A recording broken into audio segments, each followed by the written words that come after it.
So it's a real pleasure for me to be presenting to you Aurelie Thiele. Aurelie Thiele is an associate professor at the Southern Methodist University in Operations Research and Engineering Management Department. Her research has received some prizes, notably the George Nicholson Prize and an IBM Faculty Award and many National Science Foundation awards. She's also involved with the industry with projects in healthcare, insurance, nonprofit organization, and finance. For me, Aurelie has been a true inspiration to starting some work in robust optimization back in the time where I was a PhD student with her work with Dimitri Bertsimas on robust inventory theory. It's always a pleasure to have her. She always accepts invitation to giving talks in my activities, the activities I organize. So I'm always very pleased with her interest in participating, and I'm very grateful for that, Aurelie. So without further ado, the floor is yours. Welcome. Thank you, Eric. So I wanted to thank the organizers of the workshop for inviting me. I only wish I could be there in person. On one day, we will all be back in person together, because I certainly miss Montreal a lot, and I'm looking forward to a really interesting week of talks on robust optimization. So this is a tutorial, and the talk is about robust optimization for the societal good. So trying to focus on operation research and robust optimization as a public service. Obviously, I'm only going to have time to talk about a few applications, but hopefully this will be useful for a lot of people who may be new to robust optimization. So the objectives of the talk are to present the state of robust optimization applied to societal good. And also I decided the way I was going to do it was to discuss 3 representative papers with a focus on extracting some techniques and methodologies. And of course, there are many, many more papers I could have chosen. So, this is just a small subset of the very interesting research being done in robust optimization for the public good being done right now. So I decided that I would cover a little bit of affine adjustable robust optimization by discussing a paper co-authored by Aaron Bentel in 2011. So his co-author for this one were Do Trong, Suprit Reddy Mandala, and Tao Yao, from Tao Yao being from Penn State University, and its risk mitigation in humanitarian relief supply chains. And I decided to start with this one because it's the oldest of the 3 papers I decided to focus on. And then being one of Dimitri Bertsimas' former students, I can't decently not talk about one of his papers. So I decided to pick robust and stochastic formulations for ambulance deployment and dispatch. And it was published in eJOR about 2 years ago with his student Yizian Eng. And finally, we'll try to finish by having a touch of distributionally robust optimization, which Eric Delage himself pioneered a couple of years ago. Feels like yesterday, but now it's really taking off. So I'll say a few words about this. It's about an emergency medical service station location and sizing problem with joint chains constraint. And that one was published in Transportation Research Part B, also 2 years ago. And then at the very end, I'll finish with some current trends in robust optimization for the societal good. So first, I wanted to share this quote that I found in the first paper I'm going to discuss in detail. Emergency management is one of the best application areas for applying robust optimization due to the uncertainty of human beings and disaster. So it feels like it's extremely relevant and timely. And timely because of the pandemic and all the other natural disasters we've had, at least in Texas. Maybe in Canada you've been lucky, but we've had snowstorms, hurricanes, and all kinds of interesting events happen. And And robust optimization works really well for high degrees of uncertainty, and emergency management is one of those application areas where you have a really huge level of uncertainty, and the hope is that using robust optimization helps save lives and also people's belongings. So, so you'll see there's a real push for robust optimization in emergency management, which I will discuss at the very end of the talk. So here's my plan for today. We'll do a quick introduction, of course, and then I'll go through the 3 papers, with the first one being about affinely adjustable robust optimization, the second one being about robust optimization with recourse, and the third one being distributionally robust optimization, and we'll finish with some current trends. So let's start with the introduction. While robust optimization applied to societal good is relatively new, only a few years old, there is, of course, a very rich body of literature about using optimization to as a public service to help a various of numbers of areas that are relevant for the public good. One that is very famous is ambulance positioning and repositioning. So of course, in repositioning, you have the idea of recourse. MIT's Professor Richard Larson was one of the pioneers in that domain. And so over 40 years ago, close to 50, I guess, maybe now, 50 years ago, he developed a hypercube queuing model for facility location on redistricting in urban emergency services. And that was published in Computers and Operations Research. The articles I'm showing here, the papers, I just selected them because most of them have been cited hundreds and sometimes thousands of times. So I wanted to give credit where credit is due. Then we'll robustify everything, but there has been a very rich literature in the topic.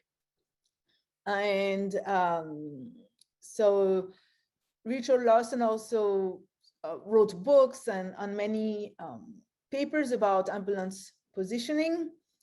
There has been also a lot of work co-authored by Charles Revel. That was about the p-median or location set covering. We'll define those terms a little later. Maximal covering location problem. And so the book I was mentioning by Richard Larson is co-authored with Amadeo Odoni, also from MIT, and it's called Urban Operations Research. And it's 40 years old now. So the application of queuing systems for ambulance locations has had some history. Maximum availability location problem. Then Michael Ball from University of Maryland at College Park developed reliability models applied to emergency service vehicle location. And I can't fail to cite Gilbert Laporte. So of course, there's many papers I could cite from all of them, but Gilbert Laporte co-authored ambulance location and relocation models in EJOR almost 20 years ago. And then there's even more, like more recently, there's an interesting paper, multi-period set covering location model for dynamic redeployment. And I realize it's cut off, but if you want the full citation, I'll make sure to send it to Eric. You can pass it along if you want. So ambulance location and repositioning has been a very important area, just because they need to be able to get to a patient within a certain amount of time if the patient is injured, and it's a really big, life or death situation. There has been other applications of optimization that are also for the public good, but that would be corresponding more to disaster response. So it would be evacuating before, in the case of hurricane, or after for earthquake, natural disaster. And Linet Özdemir, who is in Turkey, is a key researcher in that area. But of course, you have many more people who do humanitarian logistics, people in Iran, people at Northeastern University in Boston. So you start seeing more dynamic problems being analyzed. So you have, for instance, this logistics coordination model for evacuation and support in disaster response activities. And so humanitarian logistics has been particularly relevant. Large-scale disaster relief logistics planning. And then I decided I wouldn't keep, adding a ton of reference for all those topics because they all deserve many, many references. But vaccine distribution was, for instance, considered by a team with Larry Wine from Stanford back about 15 years ago to optimize the influenza vaccine selection. The blood supply chain network design is also a very hot topic, and that was published just 4 years ago in Transportation Research Part E. So there's a number of uncertainties in supply and demand considering social aspects.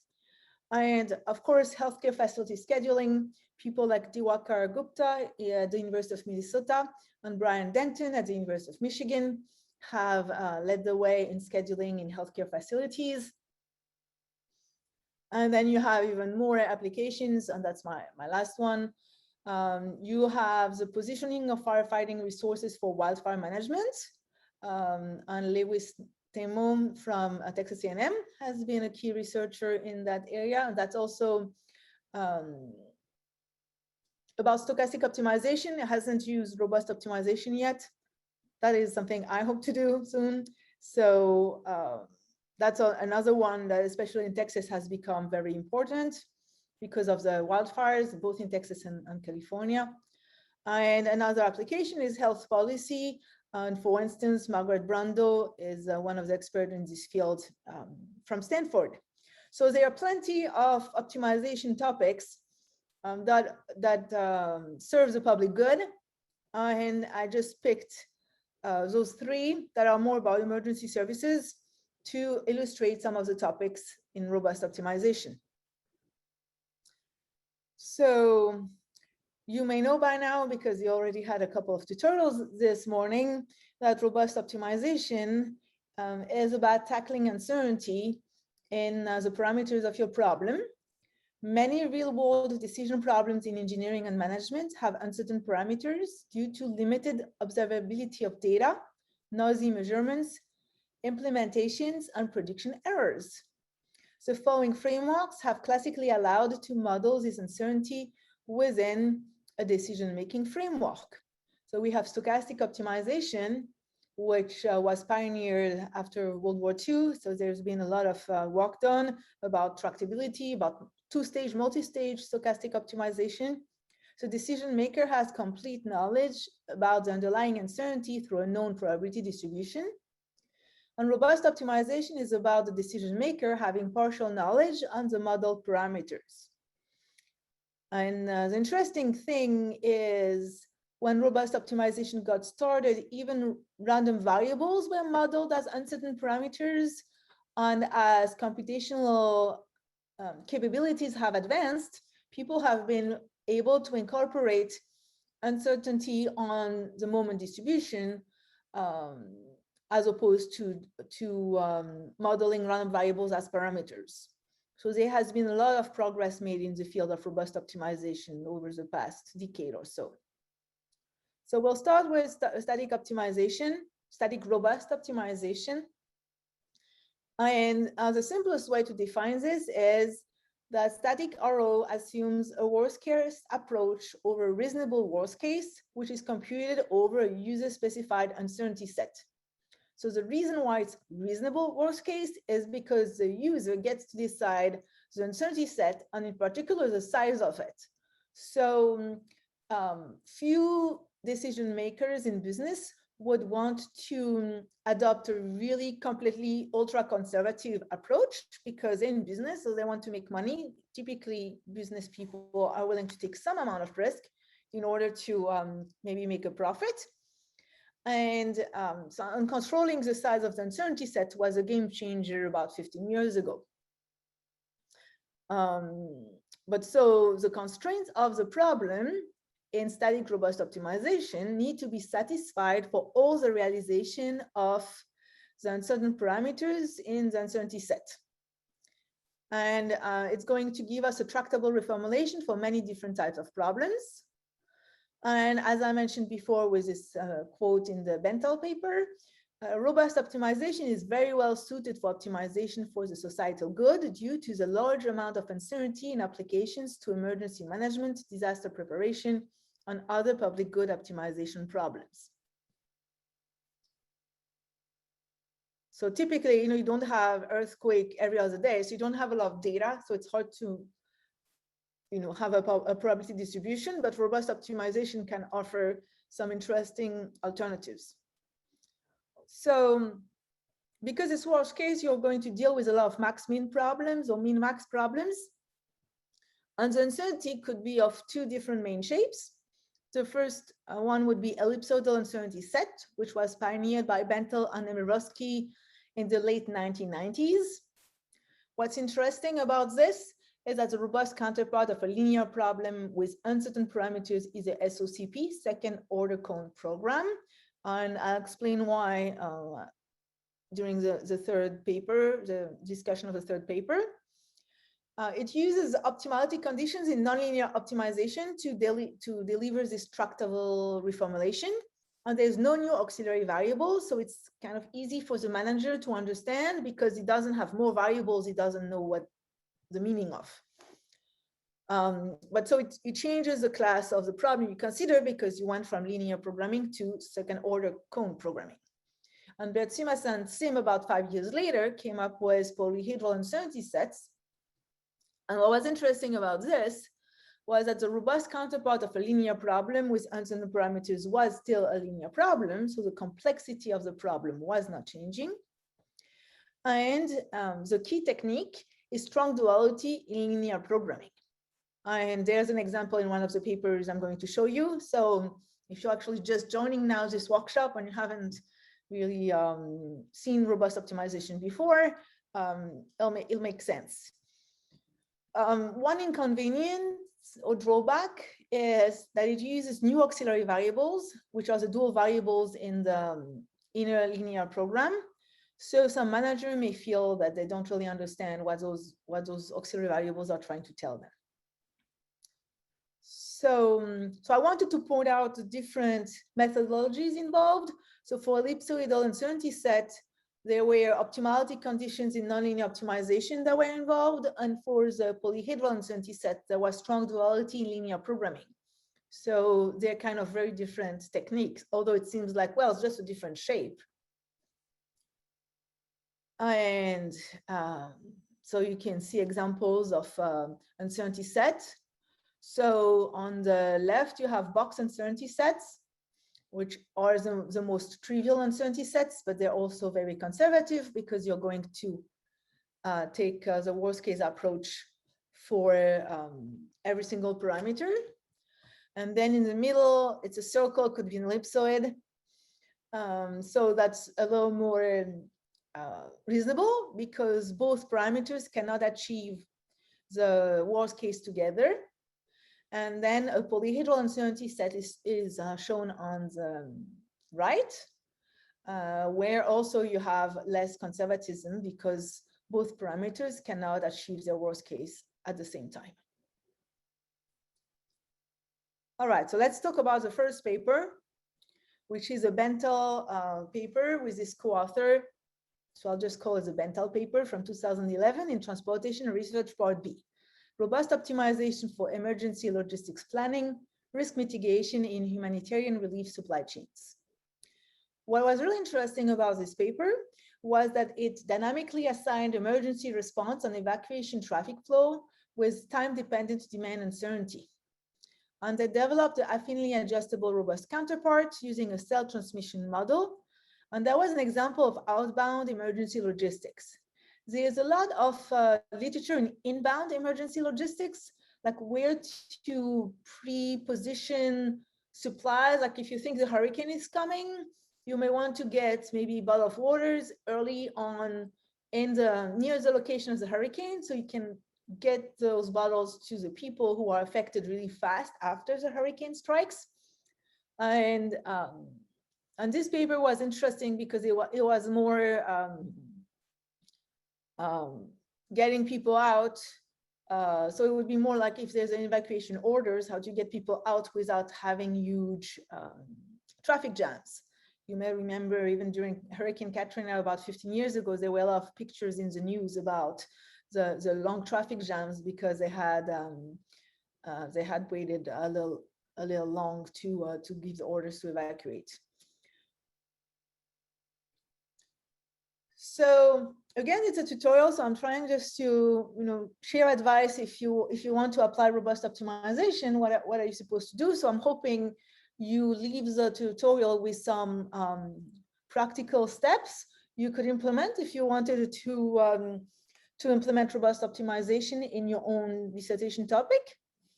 So the process is as follows. You always start by writing the problem without uncertainty. So in this case, we'll call it a deterministic problem. If you don't know how to write a problem without uncertainty, then you won't know how to write it with uncertainty. And then you have to define what your uncertainty set is going to be like. And then what you want to do is to figure out how to make it tractable. And here it's going to be a dynamic problem. So what you need to do is to express your decision variables as a function of the realized uncertainty. And then your goal is to find the coefficients of these affine functions. So it helps you adjust to the revealed uncertainty. And so be a little more adaptive than if it were just something you have to decide ahead of time without even knowing whether you'll have a hurricane or how bad it's going to be. And once this all happens, you have to formulate the robust problem in a tractable way. And sometimes it's easier than other times. So we'll see how it goes for this time. So the key decision variables in this problem are X and Y. And the X would be the number of vehicles contained in the cell I at time t. And the Y's are about the flows of vehicles from cell I to cell J. And so you can hear, even when I say cell, that the freeway or the streets have been decomposed into little cells. And this way, you're going to be able to model the flow of vehicles and whether you have congestions and the impact of a congestion in one cell to a cell next to it in the next time period. So the dynamics were as follows. The change of the traffic level is determined by the traffic flow and the demand at each node and in each time period. Obviously, you see the little index T in my decision variable, so you know it's going to be a dynamic problem.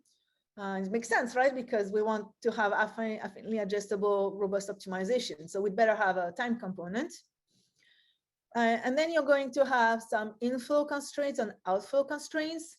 And what it means, because we want to model congestion, is that inflow into a cell will be bounded by the inflow capacity and the remaining capacity of the cell. So how many cars are coming in and what is already the limit in that cell to accommodate the vehicles.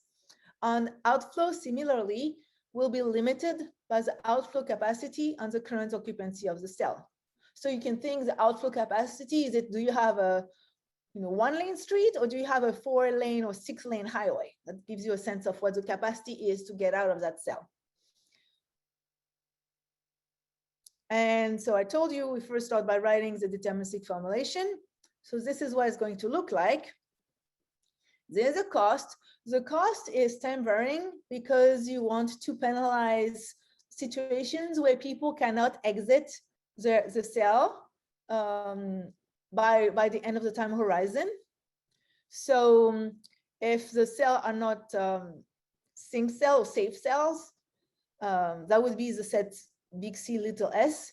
If the cells are not in there, you want to have a big penalty cost at the end if you still have cars stuck in the stuck on the freeway. And then you have a classical demand optimization constraint for the dynamics of the system. So how you want to look at what's the inflow into the cell, which was what the cars already, how many cars were already there, how many are coming in, how many are coming out, and then what's the demand in that time period. And then you have the inflow bounds and the outflow bounds. And then you have some initial conditions. So the deterministic problem, it's a problem over time. We see, it's kind of classical setup. We start with a dynamic constraint. We have capacity constraints, and then we have initial conditions, and we have non-negativity. So we can solve this if it was a deterministic problem only. Then we add the uncertainty set and the affine policies.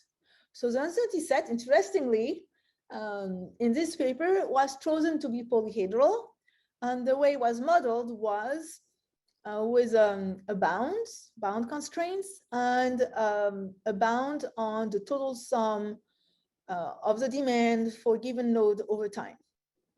So that would be maybe, for instance, a population in that cell, or if it's a city, if it's a small neighbor or zip code, you would bound the total number of people who are going to want to get out of the node. And typically, in this setup, the lower and upper bound are taken to be proportional to the nominal demand. So, for instance, the lower bound would be 1 minus theta times the nominal demand for cell I at time t. And the upper bound would be 1 plus theta times the nominal demand for cell I at time t. So it's a simple polyhedral set. And then what we are going to have to do is to define the policies. And so again, then the goal will be to have the decision variable x and y of the form I'm showing on the screen. And what we need is to find the coefficients, and those will be the new decision variables. So then we can update x and y when we see the demand that is actually realized. So that's what affinely adjustable robust optimization is about. However, when we inject this, we see when we inject the x and the y, the structure we want for x and y, we want to make those constraints hold for any demand in the uncertainty set. And that's going to give us an infinite number of constraints because the uncertainty set was continuous. So this is currently intractable because of the number of constraints. So we need to figure out something. And the way this is being handled is by noticing when we want a constraint to hold for any value of a parameters, that means we want the constraint to hold for the very worst case. And here you have some greater than equal to inequalities and some less than equal to inequalities. So what the worst case is for one is not the same thing as the worst case for the other. So for instance, if your uncertainty is on the left and it's a less than equal to inequality, the worst case would be the maximum of your left-hand side has to be less than equal to whatever is in the right-hand side. So the trick or the key methodological tool that is used to make this tractable is the concept that was in the Burstimas and Sim paper from 2004, the price of robustness. And that was strong duality. So I figured I would show it to you here. This way you get to understand how the authors were able to get a tractable reformulation, and you get to also practice a really important tool. So if we have a constraint of the type that is written there on the left, it's the sum of alpha I tau d I tau less than equal to v for all dit in a certain polyhedral uncertainty set. That's the same thing as wanting that the maximum of the left-hand side over that uncertainty set would be less than equal to v. And the insights of Burstimas and Sim was to realize that because the feasible set is non-empty unbounded, strong duality holds, and so we can apply strong duality and turn this into a minimization problem with lambda as a dual variables. And you have new constraints with involving the dual variables, but they're linear. And now the objective is a minimization. So to have the minimization of something, so of B transpose lambda subject to linear constraint less than equal to V, that just means we need to find a feasible dual variable that would satisfy this. So we need to find a lambda such that A transpose lambda is equal to alpha, lambda greater than or equal to 0. And then for that lambda, B transpose lambda less than or equal to V. Because if we find such a lambda, then of course it will be also true for the minimum, because the B lambda for that new lambda would be even smaller. So we can then drop the minimization. So the big difference is when we had a maximization problem, we needed the constraint to be true for every single possible demand in the uncertainty set. There was an infinite number of constraints. But by using duality, for the dual variables, we just need to find one feasible dual vector. So that allows us to drop the minimization, and just have a big tractable problem. So that was a big insight. And here's a tractable reformulation. So you see it gets ugly pretty fast because you have to do it for all the constraints. And so you see a lot of dual variables, the lambdas. It's not over. I think now it's over. And so it's a very big problem, but it can be solved efficiently, because now it's still a linear problem. So they can solve it for big problem instances. Then what was interesting also is they modeled the demand as an S-curve. So initially, few people start evacuating, and then people here, they really have to evacuate. So everybody starts wanting to get out there. And then toward the end, everybody has evacuated. So the demand for getting out of the town is flattening out. And they also, what also helps to make this tractable is that all the points that you're trying to evacuate from are located together, and the points you're trying to get them to, the safe zone, also all of them together. So a lot of the arrows in the edges are pointing only in one direction to try to evacuate. And in that paper, it was benchmarked against stochastic programming, and robust optimization turned out to have multiple improvements in terms of the optimality gap, in terms of the objective solution, the optimal objective value. Sorry. So it did very well, and there was a lot of potential for affinely adjustable robust optimization applied to this setting. It was solved on a small case study from another paper on an actual data set, I think from New Jersey, to evacuate if there's a hurricane coming too close to the shore. So that was a little introduction to affinely adjustable robust optimization. And then we'll move on to Subertsima's paper on ambulance deployment and dispatch.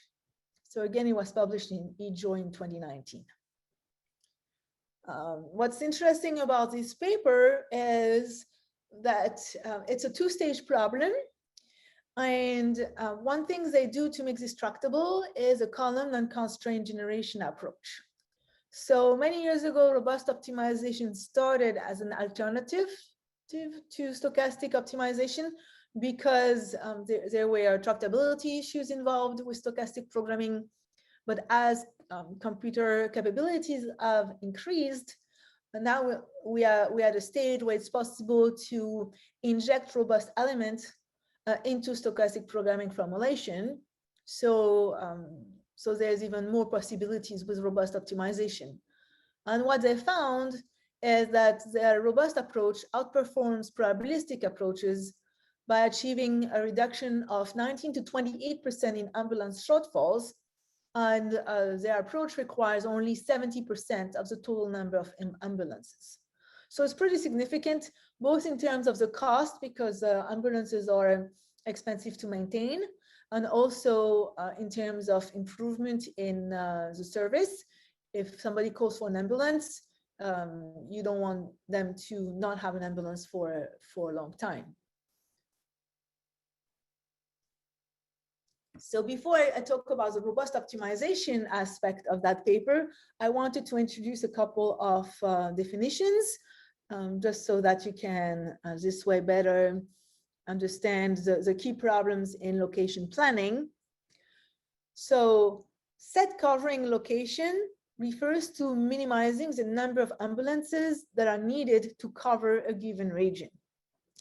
And then maximal covering location refers to maximizing the demand that can be covered given a fixed number of ambulances. So they're kind of two related ways of looking at the same problem. It's a little bit like in finance. You want to either maximize your expected return subject to a constraint on your risk, your variance, or you want to minimize portfolio variance subject to constraint on the expected return. It's both two ways of looking at a problem, the same problem. And here you can minimize the total number of ambulances to cover a given region, or you can maximize the demand that can be covered given the number of ambulances you currently have. So single coverage refers to the fact that a given point, a neighborhood, is covered if it can be reached within a response time threshold by an ambulance. But this does not take into account that if a call comes in, the ambulance may be busy away elsewhere. So then there's been some literature about backup coverage models and the double coverage models. Double meaning you need to have two ambulances who can answer the call. The probabilistic coverage is a model that I think was introduced by Mark Daskin in 1983, in the 1980s, where it considers a maximum expected covering location problem using a busy fraction for each ambulance. So it tries to inject the fact that the ambulance may not be idle when a call comes in. So dispatch rules are, interestingly, the closest idle policy is suboptimal. Closest idle means if an ambulance comes in, if a call comes in, you assign the ambulance that would be closest, and that is idle. And it turns out it's suboptimal because there could be another call that is even more important that would come in right afterwards. And if you always assign the closest idle ambulance, it may just turn out to make things worse for you. There have been some literature on defining regions for ambulance to stay in, and within that assign the closest idle ambulance to try to limit the suboptimality. What people have also done is to attempt a repositioning of ambulances. And there's often tractability issues, including for dynamic policies, restrictions on the dispatch policy for tractability. Like, for instance, what we saw for paper 1, affinely adjustable robust optimization is a linear structure in the uncertainty, the most suitable function type. It's not sure. So that's those were some of the issues, and that's where the contributions came in. So they developed tractable formulation for static ambulance deployment, and then structured uncertainty set take into account demand interactions. I'll show you an example. They extended it to partial deployment, and they also documented empirical performance that have really nice numerical results. So here's the model. This is a two-stage recourse problem. So we know we are going to expect the first stage variables here and now, and the second stage recourse variables, the wait and see. In this case, the here and now decision variables are modeled by X, and they are the number of ambulances to be deployed at node I, like wherever they keep their ambulance, the ambulance station. And then Y will be the wait and see decision variables, which are the number of ambulances to dispatch from location I to region J. So we have the ambulance location in the set big I and the demand node that are in set big J. So we can partition the node arc adjacency matrix into a set of rows that will be called BI and a set of rows that will be called BJ. And the goal will be to find a sequence of ambulance dispatches that minimize ambulance shortfall. So you want to make sure you get the ambulance if somebody calls for help. So I include a little example from the paper because the sign otherwise are kind of a little confusing. So I want to make sure people don't get hung up on the sign when you see the constraints. So here's an example of node arc agency matrix. You have two locations for the ambulance, I1 and I2, and then you have three possible neighborhoods, J1, J2, J3. The first ambulance can serve the first two neighborhoods, and the second ambulance can serve the last two neighborhoods.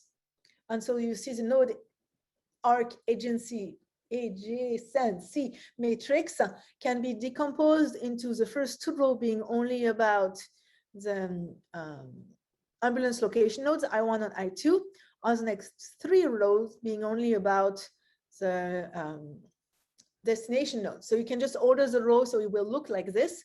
And so the key to notice is that if for their notations, if arc goes into a node, there's a -1 in that coefficient.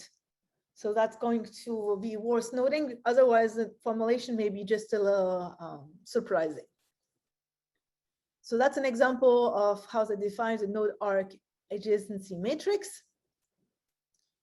So in two-stage optimization, whether it's stochastic or robust, we need to define the cost in the second stage and the cost in the first stage.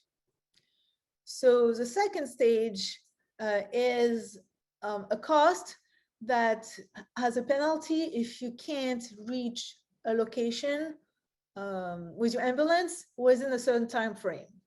So T bar is the threshold, maybe it's 15 minutes, depends on whether it's a city or rural environment.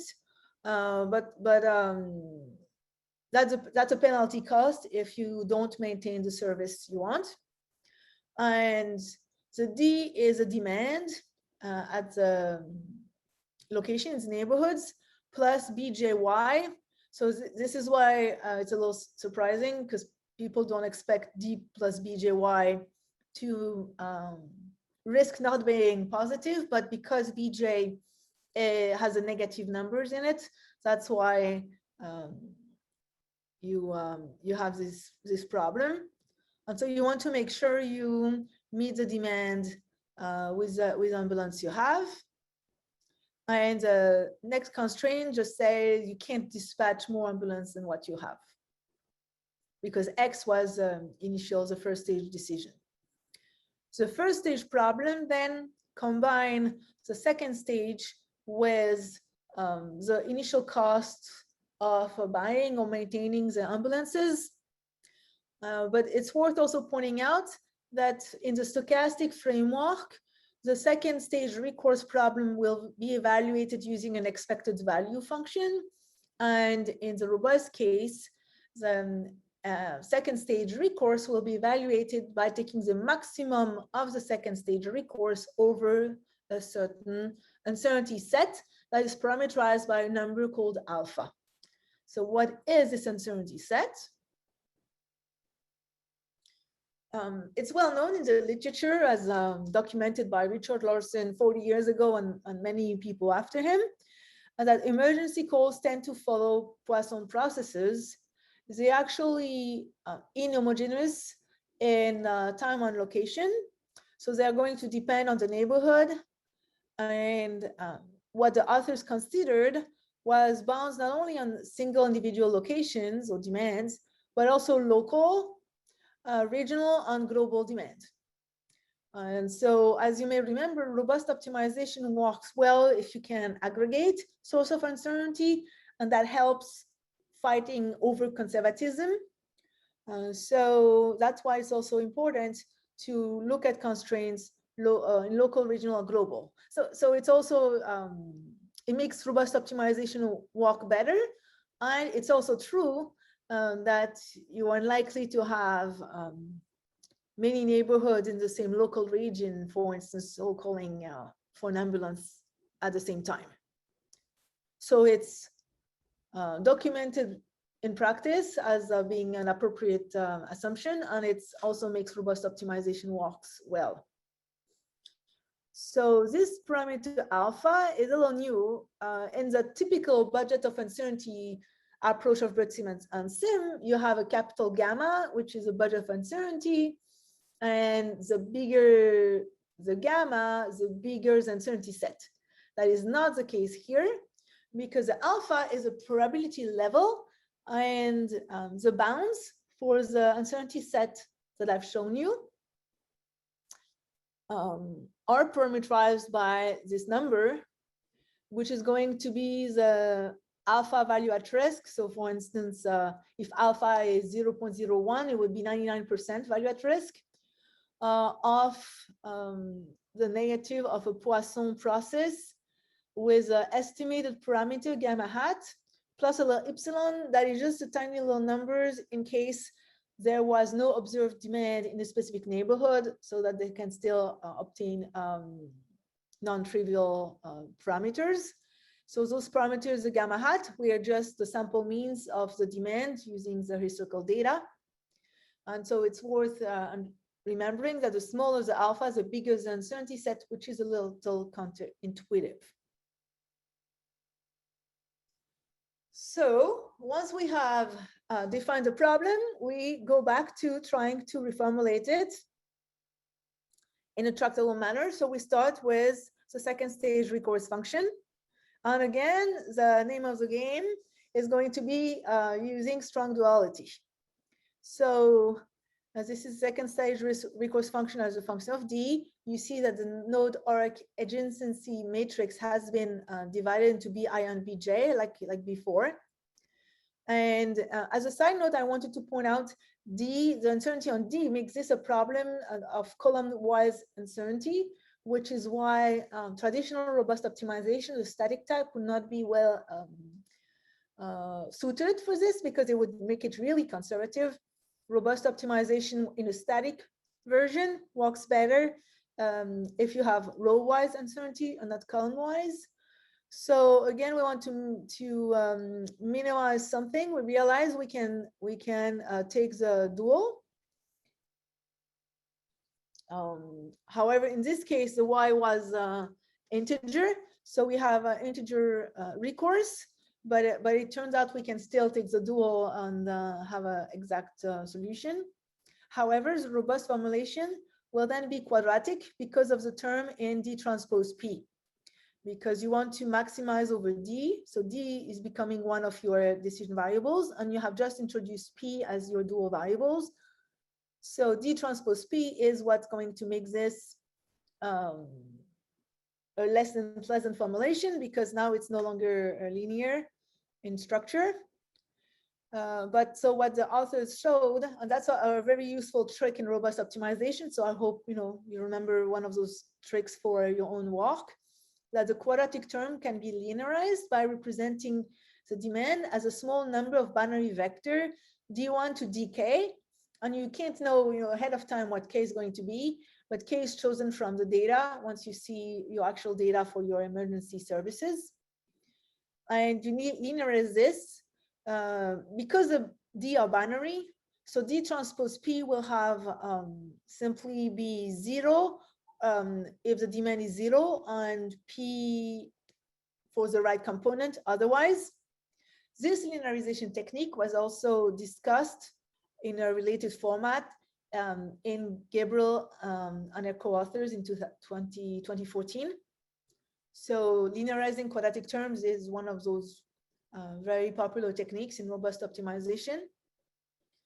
And what you get then would be this formulation where you have some binary data, and you also have logical constraint connecting the new auxiliary variable R with the variables P and the D. So it's doable, we can do it. But so what we are going to do, what they do in their paper, is to implement a column and constraint generation algorithm to keep all this tractable, because otherwise it gets very big very quickly. So this is a very standard column and constraint algorithm. You solve it iteratively, you get a lower bound, an upper bound. You'll stop if the upper bound and lower bound are within epsilon. If it's not, you continue by solving the problem for your candidate X star, getting the worst case D star, updating the upper bound, and then creating appropriate auxiliary variables Y, and adding the constraints to the restricted master problem. So it's a traditional plain vanilla column and constraint generation algorithm. we do see that the fact that the recourse is integer is starting to add some interesting components to the problem. And what they did was to compare in numerical experiments their approach to the maximum expected coverage location problem from Dasking in 1983 and the maximum availability location problems from Revel and Hogan in 1989. And the robust optimization model outperforms those with statistics I mentioned at the beginning. Far fewer ambulances are needed, and you also have fewer shortfalls. So especially at a time where some city governments struggle with cost, that's particularly useful. And to finish, I wanted to say a few words on distributional robust optimization. So as I mentioned before, distributional robust optimization with moment information was pioneered in Delage in 2010. I think it was operations research. So I just wanted to mention this, this paper from Transportation Research Part B, published in 2019, for the emergency medical service station location and sizing problem with joint chance constraints. So the goal is to use a DRO model to optimize the location, the number of ambulances, and the demand assignment in an EMS system. And joint chance constraints come from the fact that you enforce that the probability of satisfying the maximum concurrent demand in the whole system is larger than a predetermined reliability level. So that's because you have the maximum concurrent demand. It's not a single constraint, it's a joint probabilistic constraint. And you have two sources of uncertainty, the daily demand in a per location and the maximum concurrent demand. And then they actually obtain a SOCP approximation, and we'll explain why it's an approximation. So what's interesting about distributionally robust optimization is that it models random variables through a distributional set with specific properties, and specifically moment information. And usually it's first moment or second moment. And it was also interesting that this paper guarantees the probability level. So here's a setup. The decision variables. We have a lot of X and Y in this talk. Not a lot of originality, but the Xij will be the percentage of the demand at demand site served by EMS station J. Yj will be 1 if an EMS station is constructed at candidate EMS station J and 0 otherwise, and Nj will be the number of ambulances at the EMS station J. And the joint chance constraints will be of the type like you see there. You have the sum over some i's, di, xij less than or equal to nj, and di is the total demand at demand side I. And because you need the probability across all the EMS station, that's how you have a joint chance constraint. So the problem formulation is as follows. The objective is to minimize, again, the first stage cost and the second stage cost. So very similar in spirit as the Bert-Simas and Enck paper. So there would be construction cost, which is the sum of the fjyj, maintenance cost, the sum of the ajnj, and then the transportation cost. And in robust optimization and distributionally robust, will take the worst case. So that's why you have a sub uncertainties at the big theta, which is local demand, and the D, that's a maximum concurrent demand.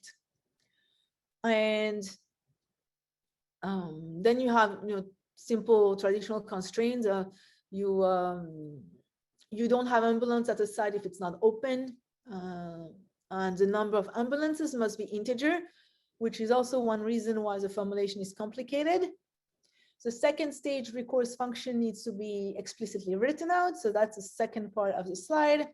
Beta is the transportation cost. And then it's just about the different transportation costs from each node on each destination. Then the fractions must sum to 1. You can't assign an ambulance to a location if there's no ambulance opened in this location. And then you have the joint chance constraints, and the X have to be non-negative. So where's ellipsoid coming into play? There will be two uncertainty sets. The first one is about the uncertainty on the single demand. So the ellipsoid capture uncertainties on the estimate of the mean. So you see that you think the estimate may be mu, but then the real one is true expected value. And the epsilon on the right controls the size of the uncertainty set. And the authors are able to show that the problem can be reformulated by introducing an auxiliary variable r, multiplying it by the epsilon, which was epsilon squared on the right hand side of the ellipsoid. And you get new auxiliary variable q. And the second order cone problem comes from the constraint about the norm, because that's what defines the second order cone problem. And so that norm has to be less than or equal to the number r. And then there's a couple of pre-existing predefined constraints. And then for the joint chains constraint, there's also an ellipsoid involved. This one has its size determined by q, the parameter q. And the reason why we obtain approximations rather than exact reformulations in their paper is because a value at Burlesque doesn't have a convex formulation, but the closest convex reformulation or approximation would be conditional value at risk, which is easy to reformulate in a tractable format. And so that's why it's an actual approximation. And so that's a trick that people in finance have been using quite a bit and trying to have constraints with value at risk, but not being able to solve them. And so that's also a trick I wanted to give you for this tutorial, to when you have trans constraints, to try approximating the probability constraint by the conditional value at risk counterpart. And the authors then were able to show they transformed the individual chance constraint into term involving norms of vectors, which you see here, for instance. And so for those of you who are interested, I also showed you strong duality for BET-CMAS and SIM. So I figured I should also briefly show you how we obtain second order cone problems from, for instance, linear constraints. So I didn't want to explain it on the very complicated formulation the authors have in their own paper, but it's really simple to explain for linear constraint. So if you have a constraint A transpose X less than or equal to B, you have A bar is a nominal vector, nominal data. So the deterministic model would simply be A bar transpose X less than or equal to B. But if we think A is going to be uncertain, A will be of the type A bar plus A hat times the scale deviation Z. And we think Z is an ellipsoid. For simplicity, I just say Z transpose Z less than or equal to theta square. What we have to do then is to figure out how to reformulate this added penalty term in a tractable way. And you can think if you define a new vector whose ith component would be AI hat xi, so you have the cross product or the inner product between your scale deviation Z and this new vector.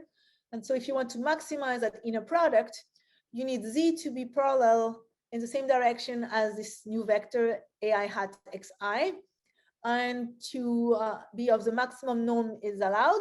So the norm would be theta, since the norm square is at most theta square. And so then you would reinject those two.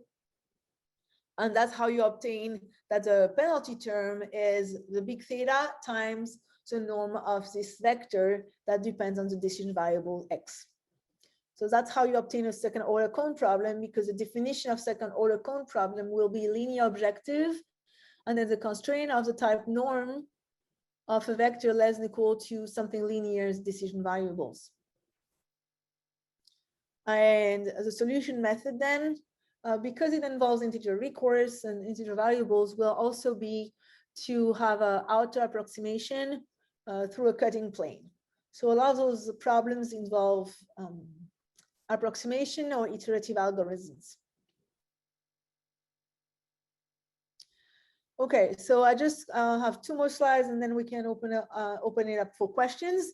I just wanted to mention a couple of current trends I've noticed when I was preparing for this tutorial. So I've talked about adaptive robust optimization, and I've talked about distributionally robust optimization. And so it's not surprising that Dimitri Boutsimas, along with Melvin Sim and Mei-Ling Zhang, combined the two in a paper that was published 2 years ago in Management Science, Adaptive Distributionally Robust Optimization. So there's more and more work being done on distributional robust optimization in emergency management and other societal good applications. There's more and more integer recourse, which also makes those problems quite challenging. And I've also noted increase in objective that would be objective of multi-objective, especially for public good applications. So there's more than just minimizing cost. So it's not a surprise that you get multiple objectives. As an example of distributional robust optimization, last year in Transportation Research Part E, Zhang Wang and Shutang Shen published a distributional robust optimization for blood supply network considering disasters. So blood supply logistics is also a very interesting application. The Journal of Operation Research Society last year published a robust optimization model of the field hospitals and the sustainable blood supply chain in crisis logistics. So yet again, another example of blood supply chains. Then goal programming also seems to be of interest for some researchers. So computers and industrial engineering earlier this year published modeling equitable and effective distribution problem in humanitarian relief logistics. And two others I noticed were a bi-objective robust optimization model for disaster response planning under uncertainties in computers and industrial engineering. And very recently, a team that includes Max Chen from UC Berkeley considered robustifying humanitarian relief systems against travel time uncertainty. So travel time uncertainty is a key reason why people look at robust optimization as an important technique for this type of problems. And like I said, multiple objectives and distributional robust optimization seems like they're going to be the focus of many research efforts for the time being. And this concludes my presentation. We still have a little bit of time to open it up to questions.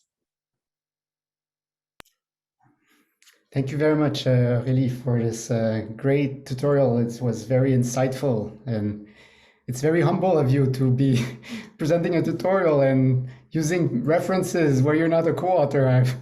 I'm very impressed. Like, this is a genuine, objective tutorial on the topic. Yeah, I figured it would just be fun to learn a little more about what people have been doing. Give me a couple of ideas for my own work, but I have to come back to tell you what those ideas were. So is there any questions from the audience? You can either ask in the chat and I could give you the right to speak, or I could read your questions, or you could also raise your hand. I'll try to make the participants window visible to me. There it is. Let's wait maybe a few seconds. Any questions?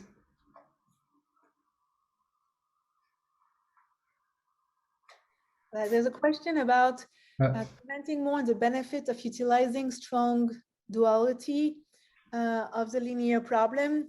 So the benefit is if you keep the formulation without strong duality, you have an infinite number of constraints. And so that you can't solve that in a computer. But by using strong duality, you just have to find one feasible dual variable to meet the bound. And that makes it tractable because you'll have a finite number of constraints and a finite number of decision variables. Junhan, you want to follow up on that question? He's thanking you for the answer. Any other question? So the Affine Policies, they were developed by Bentel and Nemirovsky over 10 to 15 years ago, because robust optimization was initially only static, and people realized early on to make it really interesting, they had to have a dynamic component, and so to try to adapt to the information realized over time. So you need to specify the structure of the policies, the policy rules you're going to implement. And an easy one to select would be linear and the uncertainty that is revealed over time. Later, people have also looked at piecewise constant and piecewise linear decision rules. So linear decision rules are not the only possible type of decision rules, but it's the easiest one, I guess. So that's why people have looked at them a little more. Yeah, there's a question also from Akil Koni. I'll read it to you so that those that don't have access to the chat can also be aware of the question. So could you elaborate more on the conversion to quadratic programming in the Bertsimas paper? Yeah, so that's again strong duality, because in the initial, the primal problem, you had the demand, the random demand, uncertain demand as a right-hand side vector. So when you take strong duality, you multiply your right-hand side vector by the dual variable. So now you have the uncertain parameter d in a product with the dual variable, and so that makes it a bad quadratic term because it's not something squared, it's just one multiplied by another. And so that's how you got quadratic programming. However, because the demand vector was binary, you could linearize it using binary variables. Is it any guarantee that employing affine decision rule will lead to a better solution than the original robust? No, there's not. It could be a really bad decision rules. So that's why typically you want to always benchmark what you do in your numerical experiments, because you need to document that it's worth the trouble to write this really big, ugly problem that I showed you. But usually, taking into account more information should help you. So then you have to decide whether it's worth the computational cost or not. So Walton Coutinho asks, recent trends on data-driven robust optimization for humanitarian applications. Well, one of the trend was like what I showed you for the Bertsimas paper, where they use the data they had to estimate the parameters of the uncertainty set. So I think now more and more researchers have to document why they picked the uncertainty set they picked. So data-driven, ambulance, police calls, you have a lot of data for that. Earthquake is a lot harder to get a lot of data, just because you don't have as many earthquake as you have police calls. But I think what the field is moving towards is going directly from data, because there's social push for data science. So taking the data and explaining how you construct the uncertainty set and then implementing the problem. So that would be what I think is one of the recent trends.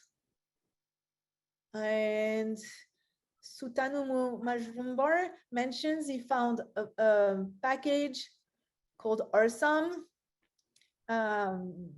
That's interesting. I did not know that, so I'll look into it and I can tell you later if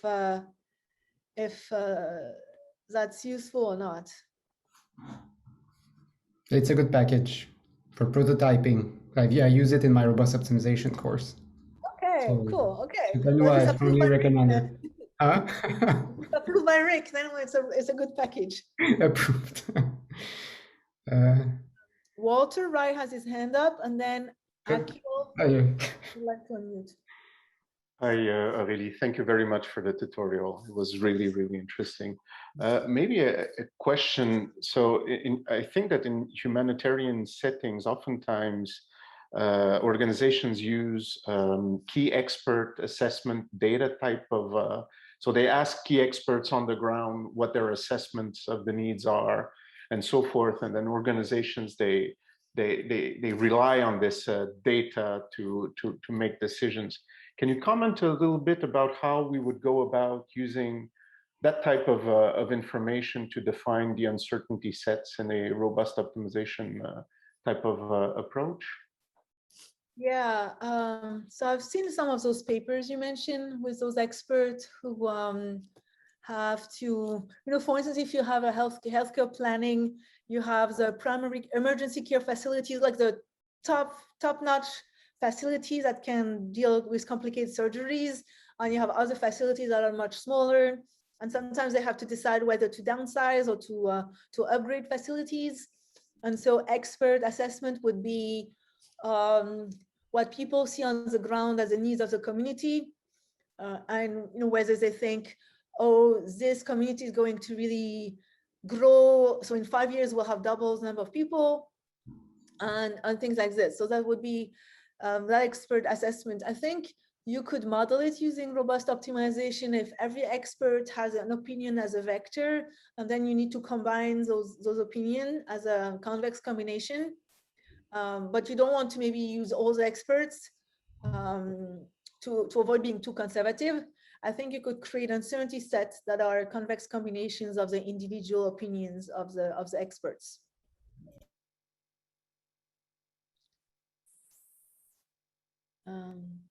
There's a Sébastien Barriga. Akil wanted to unmute. Akil had his question first, no? Yeah, sure. Just I felt that maybe we addressed this question earlier, so we could come back to him. But okay. So I'll just answer quickly, Sebastian, and then Akil can give his question. I just wanted to make sure you had seen him. Would I recommend robust optimization for scheduling problems? I recommend robust optimization for everything. Applications that exist now and applications that have not been invented yet. So absolutely. But I do think for disasters, things where there's not a lot of recourse possible, not a lot of information, I do think robust optimization truly help, just because of the downsides. And having been in Texas, you get to be in the middle of those situations where you may lose power for many days and so on, and it's very stressful. So I think robust optimization really help people feel that it's not going to last that long, and help is on the way. So I definitely think for humanitarian logistics, I would recommend robust optimization. So is Akil? Yeah. Can you hear me? Yes. Yes, we do. Yeah. Yeah. Great talk, Aurelie. I just wanted to ask about something. I'm not sure if I'm right in the way I'm thinking. That's why I had to articulate it like this. So in robust optimization, we have this concept of probability of constraint violation, which comes together with defining how conservative or the budget of uncertainty or whatever it is. But I'm wondering, in general, violations of constraint do not necessarily lead to high cost, right?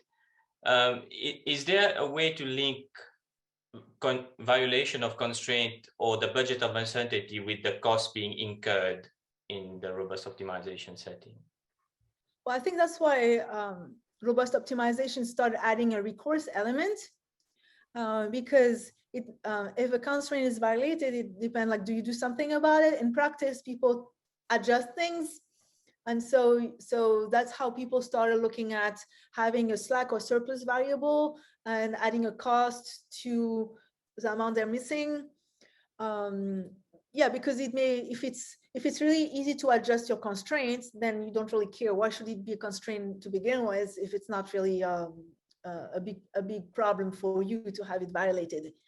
So yeah, the probabilistic constraint violation, that was both in the Bert-Simas and Sim paper from 2004 and the Bentel and the Revosky paper from 1998 or 99.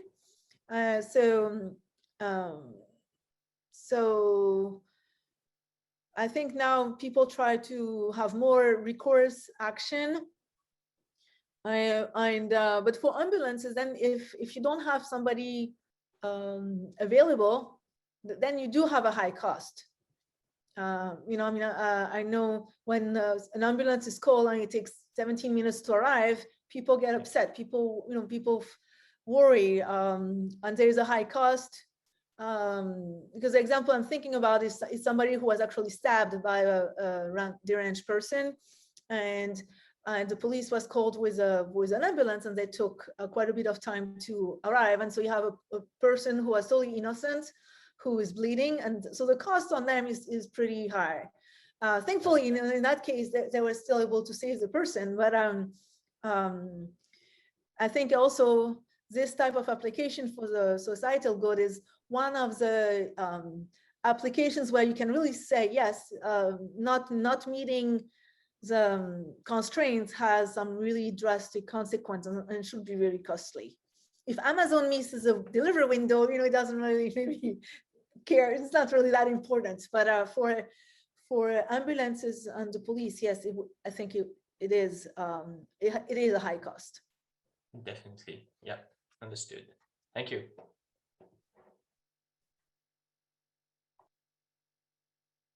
Any other questions from our audience? There's one in the chat now. Oh, okay. Christian Palma, is that a new question? Yes. Thanks for the great talk. Do you consider RO suitable to tackle long-term, decades, forest management decisions, binary, that consider uncertainty in the spatial location of fire occurrence?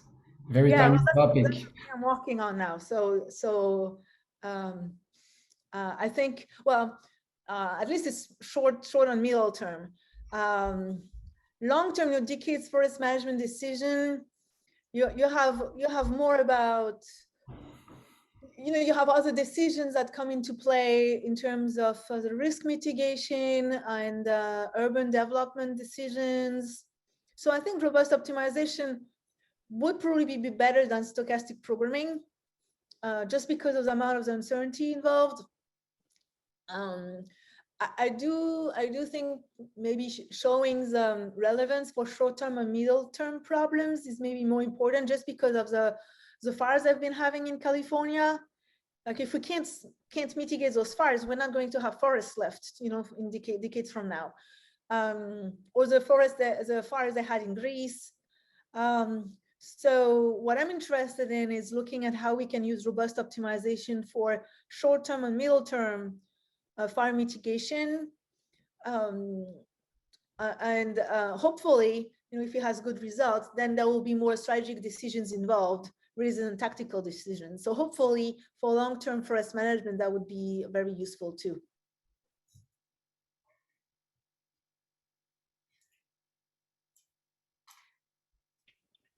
Christian says thanks. He cannot speak because his mic is not working well. Any other question? I mean, we're scheduled until 3, so we're not in a rush. It was the point of this workshop to have a long question and answer sessions and even maybe conversations that we can pursue in the breakout rooms. Is anyone in the audience working on robust optimization for social applications at the moment, or maybe becoming more interested?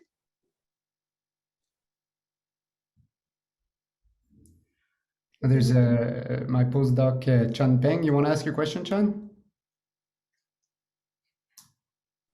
Yes. Can you hear me? Yeah. Oh, okay. Thanks for the nice presentation. Yeah. So my question is, you know, when employ the robust optimization method to some specific applications, for example, the example you give, the emergency medical service problem. So one might want to model the problem more realistic by introducing more constraints that might be involved in the uncertainty. So which, you know, might make the problem even harder to be robustified or suffer from the computational challenge. So here there is a trade-off. So could you give us some general comments or advice for this based on your experience? So are you talking about adding more constraints to the deterministic problem, or are you saying that there's a stochastic element that needs to be incorporated that would make it more realistic? Yes, for example, yeah, we first model the deterministic model, so we might, want to capture the realistic problem, by introducing a lot of constraints. For example, the emergency medical service problem, yeah, we can have the whole emergency medical service system level, or for each demand node, we can have a coverage level, right? Or within the response distance, the coverage. So we can introduce more realistic features to build our model. Which means that there are a lot of countries might be involved with the uncertainty. So I see if there is a model in the literature, okay, so there is some uncertainty, we can robustify the uncertainty parameter, then we can build our robust model. But if we want to model the problem more realistic, so perhaps the problem is hard to be robustified, or Yeah, so I think what you have to do is first you have to formulate the deterministic problem without uncertainty, right. And you have to see if you can solve that in a reasonable amount of time, because you're not going to solve it faster once you robustify. So, so this way it gives you a benchmark, and then if it gets too complicated, then usually some people use Lagrange relaxation to break it into sub-problems. So you need to be able to go back to something smaller to be able to solve or incorporate uncertainty more easily. So Lagrange relaxation is a common technique that, if the problem lends itself to that, or you can, change the focus, have more sub-problems. So maybe for emergency services, you would only look at a neighborhood instead of looking at the whole city. That's why also some of those papers look at ambulance being assigned to a specific region, and then you only go out of the region if you don't have a choice. So you need to do something like this, or sometimes they also determine tractable structures for the recourse function to keep it also a little easier to solve. And so you always need to document why you're doing what you're doing. So maybe you solve the deterministic problem and you see it takes 6 days to solve. So say, okay, we're going to need to do something because robust optimization isn't going to make it solve faster. So that helps you figure out in which direction you have to go. Or if it's really complicated, there may be computational difficulties in having a lot of ambulance possible location, but maybe not as much demand nodes. So you can grow one size of the problem, but not the other one as much. So you need to figure out where the difficulty comes from.